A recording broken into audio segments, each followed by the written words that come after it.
I guess I'll give you an end user take on how I used iPlant resources for some of the biology work we are doing at Tuxedo.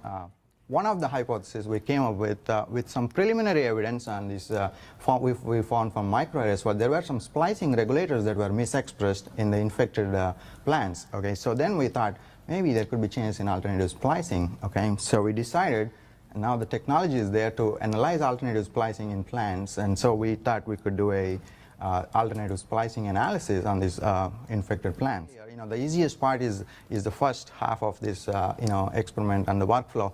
We got the infected plants, we sampled them, we did the library preparation and RNA-seq analysis, we did quality filtering and all. But then after we got our reads, the hardest part was for us to get to the end where we can measure the individual transcript level abundances of that are different between an infected plant and a healthy plant.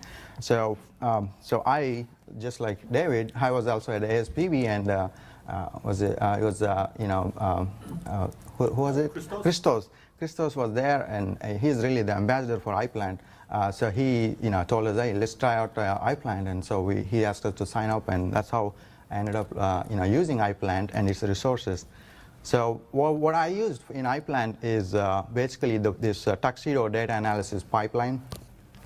It's a pipeline that involves alignment programs like Top Hat, and then followed by assembly programs, cufflinks, and also further down for looking at differential, isoform, and gene expression, there is a cuffleaf program. Okay, so all these data analysis pipeline is all available at iPlant discovery environment. So I'm going to show you quickly what we achieved from doing this analysis with iPlant discovery environment.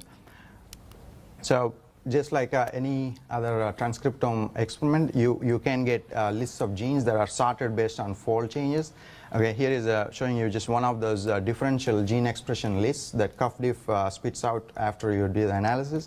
And we identified, this is at the transcript level resolution, so you have all the alternative splice models that are predicted, are putatively empirically determined by the cufflinks program. It quantifies the expression, okay? And so we detected almost 24,000 transcripts in our conditions in Brachypodium, and this corresponds to about 18,000 gene loci, so roughly about 1.3 transcripts per locus.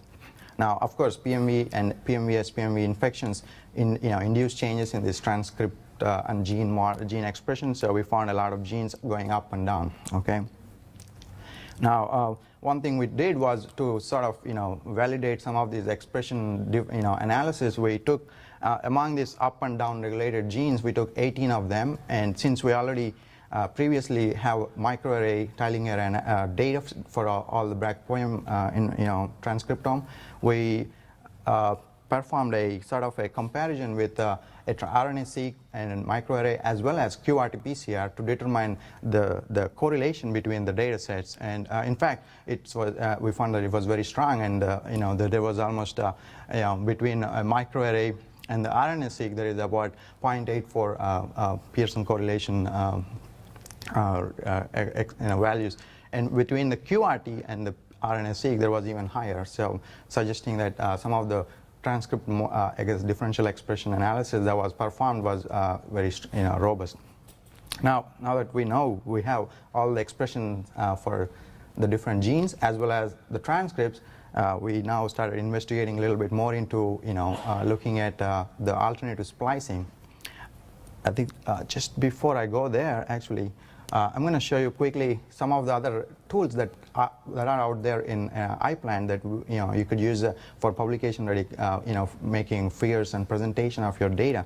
In this case, David talked about Atmosphere. So this is one of their cloud computing resource where we could use some of the interfaces to launch programs like Cummerbund that allows you to globally plot some of the graphs as well as also sort out your data. And I'm showing you here a scatter matrix and a volcano matrix analysis that we did using Cummerbund. And I guess I can just go there quickly from there.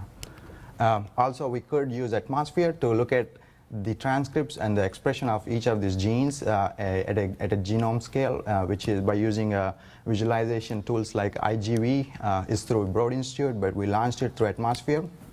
And we are able to look at the gene models here. I'm showing an example of one of the gene models that was predicted by cufflinks, which is increasing in about 150-fold in the infected plants.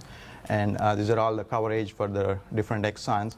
And this is a healthy plant, and this is an infected plant. Okay, so you can not only you can do the analysis at the level of creating gene lists, but you can really plot data graphs and which we could directly publish, as well as also go zoom into the genomes at the level of the transcript models using IGV by launching IGV through Atmosphere.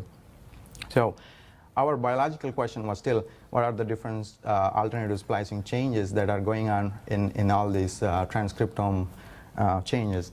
For that, what we did was we took some of the cufflinks assemblies that were generated from iPlant discovery environment and used some other tools that can determine alternative splicing landscapes. Okay, and here what I'm showing you is all the alternative splicing types that I earlier showed you in the first introductory slide of alternative splicing, the different types of alternative splicing that are present in Brachypodium, and on the left here is all in all, our analysis was I guess only in this case, made it. iPlant really, was what tools we used on all the analysis of up to the isoform abundance estimations, and even for some of the, looking at some of these gene models in viewers. And in summary, we identified some targets that we are following up.